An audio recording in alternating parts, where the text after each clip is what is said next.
안녕하세요. 별이 된 아이들을 위한 엄마들의 이야기 준영 아빠입니다. 반갑습니다. 안녕하세요. 너무 오래간만에 뵙죠. 별이 된 아이들을 위한 아빠들의 이야기 권아빠입니다. 반갑습니다. 지난주 6월 10일 사참위 조사 기간이 완료됐어요. 네. 그래서 이제 8년간 일기 특조위, 선체조사위, 사참위까지 세 개의 조사기구가 세월호 참사에 대한 독립적인 조사기구가 조사를 했지만 조사를 마무리 지었지만 저는 마음이 뭐랄까 좀 헛헛하네요. 좀 허하다는 네. 말씀이죠. 허무한 면도 있고, 뭐 저도 뭐 소장님과 뭐 별반 다르지 않습니다. 뭐 같은 마음이고, 우리 그 세월호 참사 유가족들 공통적으로 느끼는 그런 마음이 아닐까 또 생각을 해봅니다. 특히 그 사참이 2기의 그 조사 기간이 끝나니까 더욱 그런 것 같아요. 뭐 소장님도 뭐 또 마음 같은 걸로 알고 있고 또 이신전심이라고 예 느껴집니다. 이 그 사참의 이 조사가 끝나는 것에 대한 우리 그 유가족들의 그런 마음, 그 마음에 대해 그 우리 연구원님들께 좀 조금이나마 좀 부연 설명을 좀 해드릴 필요성을 느껴서 좀 늦었지만 너무 오래간만에 이렇게 또 저희 4.16 안전서해 연구소 또 유튜브 방송을 또 시작합니다. 그 모든 참사 유가족들이 공통적으로 겪는 고통이랄까, 뭐 느끼는 감정이랄까, 표현하기가 좀 어색한데요. 진상규명 그 기간이 늦으면 늦어질수록, 시간이 길면 길어질수록, 그 조사 결과에 대해서 피해자들이 공감하기가 좀 쉽지가 않습니다. 뭐 아주 명확한 조사와 그에 따른 결과가 나온다고 해도 피해자들은 대부분 아주 작은 이유 또는 아주 사소한 이유라고 느끼게 되죠. 그렇죠. 길면 길수록 더 그럽니다. 근데 뭐 가령 이런 거죠. 뭐 겨우 이런 걸로 우리 아이가 희생당한 거야? 뭐 아니 이런 사소한 것이 우리 아이 죽음의 이유라고? 그렇다면 왜 진상규명이 이렇게 늦어진 거지?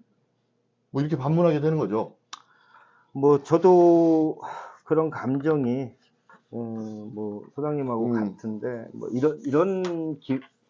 이런 마음 때문에 그렇지 않을까 또 생각을 해봅니다. 어떤 결과가 나오더라도 결국 우리 아이들은 돌아오지 못할 것이고 그런 마음이 이 가슴속 깊이 자리 잡고 있다 보니까 좀 말씀하신 대로 아주 좀 뭐 적당한 표현인지 모르겠지만 그런 결과들이 사소하다라는 그런 생각이 들 법도 하다고 생각을 합니다. 뭐 겨우 이런 이유라고 뭐 이런 걸로 우리 건우가 또 우리 준영이가 하늘의 별이 된 거라고 믿을 수 없는 그런 것들이죠. 그러니까 이게 그 진상규명이 늦어진, 그러니까 8년이 지나도록 진상규명이 안 된 그런 이유인가 하는 것들. 그렇죠. 뭐 조사 결과들을 뭐 발표할 때 사실 이런 마음이 많이 들었어요. 많이 들었고 그냥 아쉽다고 할까요? 서운하다고 할까요? 뭐 그런 마음이었습니다. 좀 기본적으로 이제 저희가 이제 여러 가지 세계 여러 참사들에 대한 보고서, 참사 보고서들을 많이 봤잖아요. 근데 이제 그리고 나서 그 피해자들의 이제 그 입장 같은 걸 많이 봤는데 거의 우리하고 같다고 합니다. 이렇게 아쉽고 허탈하고 이런 마음들이 그들도 그렇게 존재를 한다고 그래요. 그래서 뭐 그렇지만 조사 결과는 나왔고 그 조사 결과를 바탕으로 우리 아이들이 바라는 세상을 만들기 위해 미래의 세대들의 일상의 안전을 위해 별별연구소 TV는 더욱 노력해야 되겠죠. 우리 안전사회연구소도 마찬가지고요. 그래도 소장님이 오늘 콘텐츠를 이렇게 잡으셨구나 하는 그런 생각이 듭니다. 뭐 이제 갑자기 이렇게 많은 분량을 좀 읽어야 되는데 이 잘 해낼 수 있을까? 뭐 그런 생각도 들고 뭐 하지만 굉장히 의미 있는 그런 글이고 또 그런 내용을 담고 있기 때문에 우리 그 4.16 안전사회 연구소 연구원님들께서도 함께 이 내용을 깊이 한번 생각해 볼 수 있는 그런 시간이었으면 합니다. 오늘 저희가 읽어드리는 글은 지난 6월 8일 서참이 153차 전원위에서 종합보고서 집필진이 발표한 4.16 세월호 참사 종합보고서의 발췌 초안입니다. 눈물이 찔끔 났어요. 당시에도 수정 요구가 좀 있어서 약간의 수정은 있을 수 있으나 기본 골격과 글의 맥락은 변하지 않을 것 같습니다. 저희 두 사람이 번갈아 읽어드릴 거고, 뭐 내용 자체가 길기 때문에 두 편의 컨텐츠로 만들어서 이제 같이 한번 읽어보는 시간을 갖겠습니다. 그래서 제가 먼저 읽어볼게요. 서론입니다. 뭐 제목도 있고 한데 제목 같은 건 제가 좀 뺐어요. 바로 서론으로 들어갈게요. 이 서론 부분인데 1장 고통의 세월은 보고서 전체의 서론에 해당합니다. 세월호가 침몰한 이후 8년의 시간이 흘렀다. 지금도 많은 사람들이 참사 당일을 선명히 기억할 정도로 세월호 참사는 사회적 트라우마가 되어 오늘까지 영향을 미치고 있다. 하지만 그날에 대한 선명한 기억이 현재까지 이어져 온 것과는 대조적으로 우리는 세월호 참사에 대해 제대로 이해하지 못했다. 참사의 책임을 묻고 상호 대책을 마련하기 위한 단초로 공식적인 진상규명 작업이 계속 미루어지는 동안 피해자들은 애도의 시간을 갖지 못한 채 치유받고 회복할 희망을 점차 잃어가고 있다. 이 보고서는 세월호 참사 전반에 대해 지금까지 공인된 설명을 듣지 못했던 피해자와 시민들이 이를 소상히 되돌아볼 수 있도록 작성한 기록이다. 세월호는 어떻게 침몰했는가? 왜 그토록 수많은 생명이 희생되어야만 했는가? 세월호의 피해자들은 지금까지 어떤 아픔을 겪어왔는가? 피해자들이 지금까지 진상규명을 요구해왔던 이유는 무엇인가? 왜 어떤 이들은 세월호 참사 피해자들에 대해 공감하기보다는 피로를 느끼게 되었는가? 한국 사회는 세월호 참사 피해자들과 어떻게 연대할 수 있는가? 8년의 시간 동안 우리는 이 질문들에 답을 하지 못한 채 언론에서 선정적으로 보도하는 내용과 정치인들이 무책임하게 발언하는 것을 수없이 들어왔다. 피해자들은 수없이 의문을 제기하고 제대로 조사할 것을 요구했지만 그들의 목소리는 왜곡되거나 무관심 속에 묻히고 말았다. 2014년 4월 16일 승객들은 배가 안전할 것이라고 믿었고 구조될 것이라고 믿었지만 이들의 신뢰는 차갑게 배반당했다. 가까스로 탈출한 생존자들과 피해자 가족들은 무정부 상태의 혼란 속에서 보호받지 못한 채 방치됐고 더 나아가 국가는 피해자들을 감시와 억압의 대상으로 여겼다. 정부의 한정적이고 형식적인 피해 지원 프로그램들은 피해자들의 상처를 치유하지 못하거나 오히려 증폭시켰으며 온갖 유언비어로 세월호 참사라는 꼬리표는 사회적 낙인이 되어 피해자들을 고립시켰다. 비록 참사로 인한 상처는 아물지 않았지만 피해자들은 시민사회와의 연대 속에서 세월호 참사의 진상규명 활동을 제도화하고 보다 안전한 사회의 기반을 마련하는 데 기여하기도 했다. 세월호 참사의 기록은 이러한 피해자들의 경험에 공감하고 시민사회 속에서 연대를 이루기 위한 기초일 것이다. 세월호 참사는 배가 출항하기 전 허술한 관리, 침몰 당일 배를 버리고 무수한 생명을 저버린 국가 재난 대응 체계, 피해자를 적대한 국가 등을 모두 포함하는 장기간의 사회적 참사다. 이 보고서는 참사 당일에 대한 기록에서 출발해 세월호 참사에 대한 종합적인 이해로 나아감으로써 국가 책임의 영역을 드러내고 이로부터 재발 방지 대책을 강구하는 계기가 될 것이다. 2장의 내용은 세월호 침몰에 대한 이야기입니다. 내용 수정이 좀 많이 될 수는 있겠지만 역시 기본 골격은 바뀌지 않을 것이고, 그리고 이제 사참위 전원위 위원들은 외력의 가능성도 있지만 여러 반론도 있기 때문에 다른 가능성을 배제할 정도에는 이르지 못했다. 하지만 외력이 침몰 원인인지 확인되지 않았다. 이런 의견으로 이제 합의를 했죠. 네. 합의를 했고 그렇게 밝히고 있습니다. 이런 기본 골격을 생각하시면서 들어주셨으면 좋을 듯 합니다. 2장, 세월호는 어떻게 침몰했는가? 세월호의 침몰 과정과 원인에 대한 서술입니다. 4월 15일, 세월호는 어떤 상태로 인천항에서 출항했을까? 선박의 복원성과 화물 적재 상태, 그리고 수밀문의 관리 상태는 세월호 침몰 원인을 수사하거나 조사한 여러 기관들이 주목하여 조사한 1차 조사 대상이 되었다. 세월호 선박의 초기 복원성에 대한 검경합동수사부와 해양안전심판원, 세월호 특조위, 그리고 선체조사위원회의 내인설과 열린안의 평가를 모아 정리하면 이 출항 당시 복원성 수치 기관별 비교표를 참조해 주시면 되겠습니다. 세월호의 GM은 대체로 0.609m부터 0.857m까지 대략 0.25m의 편차를 보였으며 평형수의 자유표면 효과를 반영한 G0M 값에서는 0.405m부터 0.627m까지 대략 0.22m의 편차를 보였다.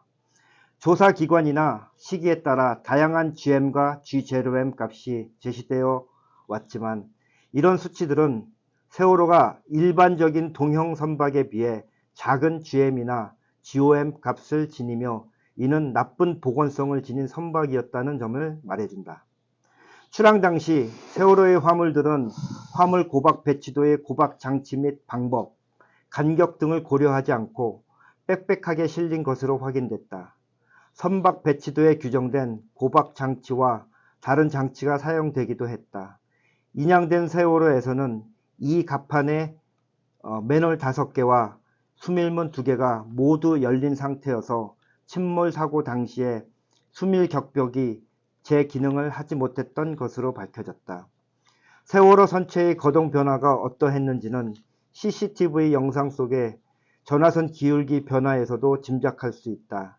복원된 CCTV 영상의 시작점인 8시 48분 24초부터 전화선 기울기는 전반적으로 점점 더 커졌으며 잠시 기울기가 줄었다가 8시 49분 16초 무렵부터 급격하게 커졌다. 49분 31초 무렵에는 20도까지 커졌다. 또 매점 물품과 식당 집기가 바닥에 떨어지는 장면도 확인할 수 있었다. 사참위는 전화선 기울기 추세로 봤을 때 우연 조타 이후 최소 2번 이상의 조타각 변화가 있었으리라 추정하고 있으나 실제 조타가 있었는지 확인되지 않았다. 사참위는 선저위에서 제시된 2가지 시나리오, 즉 조차장치 고장에 의한 침몰설의 설명과 수중체 추돌에 의한 침몰 가능성의 설명을 다시 검증하고 평가했다. 솔레노이드 밸브 케이싱의 손상 확인, 그리고 우현 전타와 방향타 좌현 8도를 동시에 설명해주는 모형시험과 시뮬레이션 분석 결과를 종합할 때 사참위는 우현 급선회를 유발한 원인 중에서 솔레노이드 밸브 고착은 소거될 수 있다고 판단했다. 이에 따라 사참위는 낮은 복원성의 세월호가 기계 고장으로 급격히 우선회하며 기울었다는 내인설 보고서 중에서 솔레노이드 밸브 고착을 중요한 침몰 원인으로 설명한 부분에 대해 그럴 가능성이 낮다는 결론을 내렸다. 사참위 조사 결과 및 대한조선학회 검토 의견을 종합할 때 수중체 추돌에 의한 핀 안정기 과회전은 현실적으로 성립되기 어렵다고 판단된다. 수중체 추돌설은 선체에서 발견된 손상의 흔적에 집중하여 침몰을 설명하려고 시도했으나 세월호 항적 기록, 횡경사 변화 등 선체 거동을 일관되게 설명하지 못했다. 이런 판단 근거를 바탕으로 사참위는 수중체 추돌로 세월호 침몰을 설명할 수 없다는 결론을 내렸다. 사참위는 증거의 재검증, 새로운 영상 증거 복원, 모형시험, 시뮬레이션 분석을 비롯한 여러 조사 방법을 통해 침몰 원인과 관련해 제기된 의문과 의혹을 풀고자 했으며 그럼으로써 널리 퍼진 의혹을 검증하고 확인함으로써 불필요한 논란의 사회적 비용을 줄이는데 나름의 기여를 할 수 있었다. 솔레노이드 밸브 고착이나 수중체 추돌이 침몰 원인의 설명에서 제외된다고 해서 그동안 여러 조사 기관과 기구의 활동과 성과가 의미를 잃거나 퇴색하는 것은 아니다. 세월호 참사와 관련해 그동안 수집되고 확인된 많은 증거와 자료는 이미 세월호의 낮은 보건성, 화물의 과적과 불량한 적재, 수밀문과 안전장비의 부실과 부실한 관리와 같은 문제가 참사의 원인이었음을 보여주었다. 그러므로 사참위 조사 결과를 통해 솔레노이드 밸브 고착과 수중체 추돌이 침몰 원인에서 제거된다고 해도 우리가 침몰 원인을 설명할 수 없게 된 것은 아니다. 더욱이 네덜란드 해양연구소 마린의 세월호 자유항주 모형시험은 외력작용 없이도 보건성 낮은 세월호가 어떻게 급격히 기울고 빠르게 가라앉을 수 있는지를 다시 한번 보여주었다. 이번 3장이 제일 중요한 핵심이라고 할 수 있죠. 3장은 세월호 참사 당시 충분히 구할 수 있었는데 구하지 않은 국가에 대한 이야기입니다. 3장, 구하지 않은 생명은 침몰 당일 구조 문제를 다루고 있습니다. 세월호는 8시 49분경 우연으로 선회하면서 좌연으로 빠르게 기울었고 침수가 시작된 후 100여 분 만에 침몰했다. 10시 30분까지 탈출하거나 구조된 것으로 확인된 인원수는 172명으로 그 이후 생존자는 없었다. 구조된 피해자의 경우 응급처치를 중단하지 않고 신속하게 이송했어야 하나 그렇게 하지 않았다. 304명의 희생자가 발생할 수밖에 없었던 이유가 무엇일까? 보고만 종용하고 현장 출동 세력의 판단에 맡겼던 해경지휘부, 구조 상황을 왜곡해 보고하고 필요한 조치를 묻지 않았던 현장 출동 세력, 구조에 몰두해야 할 상황에 대통령에게 보고하기 위해 현장 영상을 요구했던 청와대, 행적이 확인되지 않은 대통령, 이들의 조직적이고 집단적인 임무 방기와 당일 컨트롤 타워의 부재가 아니었다면, 각자 자신의 역할과 임무를 제대로 다했더라면 배가 기울어지고 전복되는 사고가 304명의 희생이라는 대참사가 되지는 않았을 것이다. 즉각적으로 상황을 파악하지 않고 구조가 시급한 상황에서 대통령에게 보고할 내용을 달라고 종용했으며 정보를 일부 파악하고도 아무런 구체적인 지시를 하지 않았던 해경지휘부의 조직적인 무책임과 이에 따른 대처, 재난 상황에 대한 전반적인 대응 계획을 수립하고 지시 및 보고를 진행했어야 할 컨트롤 타워의 부재, 최소한의 의무도 저버린 채 자기만 살겠다는 세월호 선장과 선원들의 무책임, 출동 전부터 현장에 도착한 이후까지 누구 하나 세월호의 실시간 상황을 파악하려 하지 않았던 현장 출동 세력의 집단적인 임무 방기가 모두 결합하여 사회적 참사로 이어졌다고 결론 내릴 수 있다. 침몰하고 있는 배 안에 있는 승객 한 명이라도 구하고 살리기 위해 현장에 출동한 해경과 해경지휘부, 상황실과 컨트롤 타워가 일사불란하게 움직일 것을 기대한 것은 재난 상황에서 국가가 제대로 기능하고 그 역할을 다하리라 믿었기 때문이다.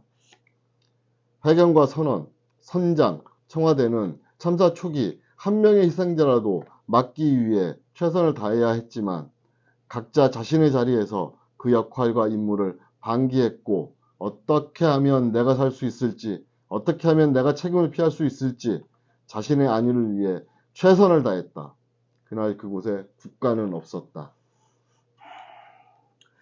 4장은 참사 후 팽목항, 진도체육관, 안산 등 우리 피해자들이 있었던 곳에서의 정부의 멍청하고 허술한 대응에 대해 이야기합니다. 4장, 불신과 무책임의 아수라장은 세월호 침몰 이후 팽목항과 진도 실내체육관에서 벌어진 혼란상을 서술하고 있습니다. 4월 16일 오전 세월호가 침몰한 그 해역만이 참사의 현장인 것은 아니었다. 피해자들이 사망하고 실종되고 부상당한 참사는 진도 앞바다에서 일어났지만 그 현장은 이내 이들이 이송된 팽목항과 진도로 확대되었다.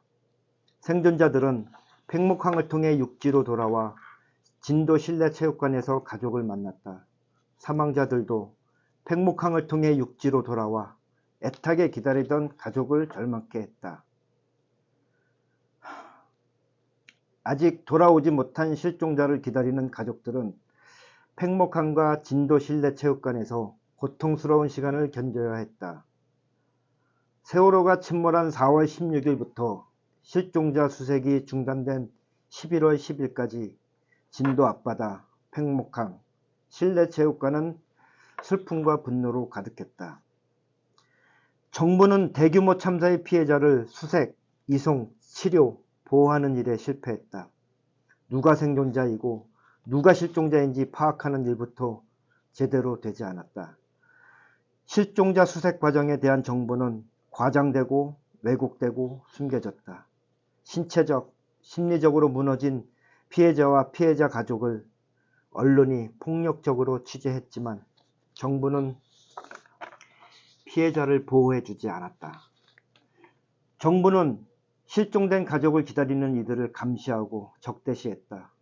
극심한 고통에서 비롯되는 현장의 불신을 가라앉히고 갈등을 중재하려고 나서는 책임자는 없었다. 수습된 희생자를 예를 갖춰 맞이하고 가족에게 인계하는 시스템은 허술했고 제때 작동하지 못했다. 생존자, 희생자, 또 그 가족 모두에게 팽목항과 진도 실내체육관은 극도의 불신과 무책임이 만들어낸 아수라장이었다.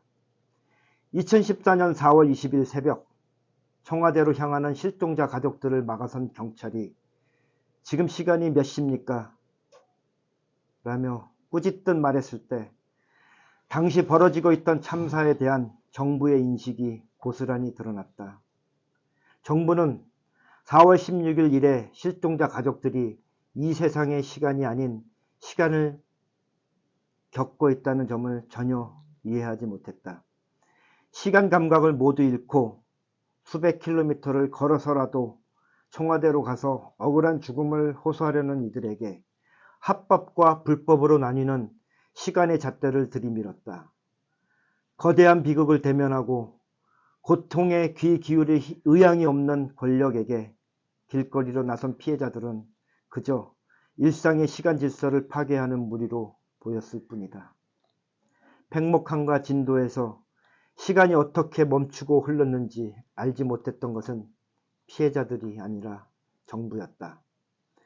경찰이 진도대교 인근에서 세월호 실종자 가족들을 막아섰을 때 가족들은 청와대가 있는 서울로 가지 못하게 되었지만 오히려 참사의 현장은 진도에서 서울과 안산과 그 밖의 모든 곳으로 확대됐다.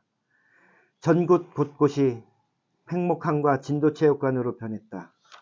팽목과 진도에서 정부는 참사에 대응하는 책임을 방기했고 피해자들의 정당한 요구를 거부했고 더 나아가 피해자들과 싸우려 했다. 2014년 4월 팽목항과 진도에서 정부가 세월호 참사 피해자를 대했던 태도와 행동은 향후 정부가 전국에서 세월호 참사와 관련된 모든 사람과 활동을 대하는 기본 틀로 작동했다. 먹먹하네요. 네. 한번 쉬었다 가시죠. 네, 그렇죠. 네. 자, 연구원님들, 저희 4.16 안전사회연구소 별별연구소 TV, 예, 구독, 좋아요, 그리고 알림 설정은 저희들에게 정말 큰 힘이 됩니다. 자, 수고하셨습니다. 네, 수고하셨습니다.